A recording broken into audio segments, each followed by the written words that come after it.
Рахмат. Бақытсенович, саламатсыздар, урматтуу депутаттар, урматтуу бүгүнкү жыйын катышчылар. Урматтуу Нурдөлөт Садыбекович. Азыр миграциялык процесстерди чын эле айтканда жөнгө салуу маселелеринин көп жылдардан бери актуалдуу болуп келе жатат. Бирок көптөгөн маселелер өлкөбүздө анын ичинде бир нече жолу парламентте да талкууланган. Бирок бул маселе актуалдуу бойдон калып кайра көтөрүлүп келе жатат да. Себеби биздин өлкөдө коопсуз, тартиптүү жана мыйзамдуу миграцияга шарттар дагы деле түзөлөк. Ушул берилген маалыматтан угуп чыгып, көптөгөн суроолорго жооп алдым. Бирок менин дагы бир нече суроолорум бар да. Баарын белгилендей, 90 жылдардагы мигранттардын биринчи чоң толкуну менен көптөгөн квалификациялуу адистер, анын ичинде жакшы менеджерлер, айыл чарба, өнөр жай, билим берүү, медицина тармагынан адистер чыгып кеткен билебиз да. Бирок акыркы жылдары менин оюмча дагы ошол эле кырдаал кайталанып келет да. Мындай кооптуу жагдайдын алдын алуу максатында бүгүнкү күнгө карата бийлик тарабынан кандай иштер аткарылган? Эң жакшы суроо болду, урматтуу Карим Леонзарович.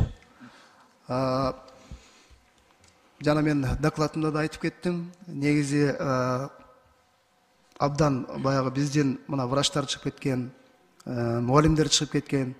Азыркы убакта биз Нацстаткомдун мына жакын деле мына чыгат болуш керек. Бирок алдын ала биз да көрдүк. Нацстатком менен биз суран тиги международный организация миграция деген бар.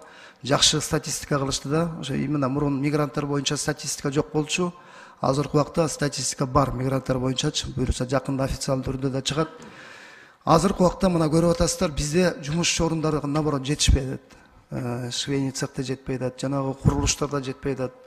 Ошондуктан биз министрлик, тиешелүү министрликтер менен биргеликте жана сиз айтып аткан кесипкөй, жогорку кесиптүү адамдарды биз алып калуу аракетин кылып атабыз. Мына азыр биз билим берүү министрлиги менен биргеликте сертификациялоо 10 борбор ачалы деп атабыз. Биз жакында эле ошону кол коюлду. Буюрса жакын арада ошол биздин республика боюнча жанагындай училищаларда ушул 10 борбор ачабыз.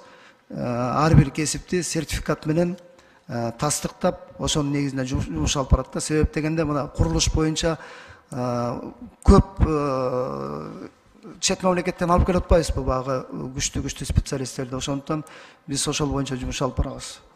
Центр ачып атабыз буюрса. Рахмат, менин оюмча бул комплекстүү чечим болуш керек да. Сиз айтканда ошол ишканаларды дагы кошумча ачып коюш керек. Ошого байланыштуу дагы экинчи суроо пайдалуу болуп калат да. Ушул акыркы жылдарды Кыргызстанга келип өлкөбүздү сиздер айтканда мындан ары өлкөдө жашап жана иштөө үчүн жагымдуу деп эсептеген эмгек миграциялардын саны өсүүдө дагы көрүп атабыз да. Алар расмий негизде туристтик же билим берүү визасы менен келишет. Бирок биздин ишкерлер аларды жумушчу күчү катары тигүү цехтери, курулуш айнчыларына тартып жатканы эч ким жашыруу сыр эмес да.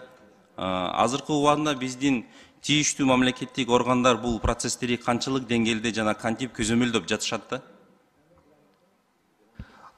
Карим Леонзарович, туура айтып атасыз. Жанагы алдамчылык шулун менен да ошол чет мамлекеттик жарандар, ошол өздөрүнүн жарандарын эле бияка ошол туристтик виза менен алып келип эле, жана сиз айтып аткан жана швейный цехтерге болобу, эмнелерге алып барып иштетип аткан фактылар бар. Бул жок эмес. Бул боюнча да кененирээк берде Ички иштер министрлигинин орун басары Нурбек Такабаевич отурат, а киши да айтып берет. Себеп дегенде фактылар бар да бул боюнчачы. Чоң рахмат. Карим Леонзарович, азыр ошо башка мамлекеттерден биздин мамлекетке алып келип мыйзамсыз миграция уюштуруу боюнча 2023-жылы 264 факт аныкталып, ошону уюштурган жарандарды жоопко тартуу боюнча жумуштар жүрүп жатат. Сотко кеткен азыркы 252 факт боюнча кылмыш жолу тартылып, соттук процесстер жүрүп жатат. Рахмат, мен айтайын дегенім бұл жерде аларға дағы шарт түзүш керек да.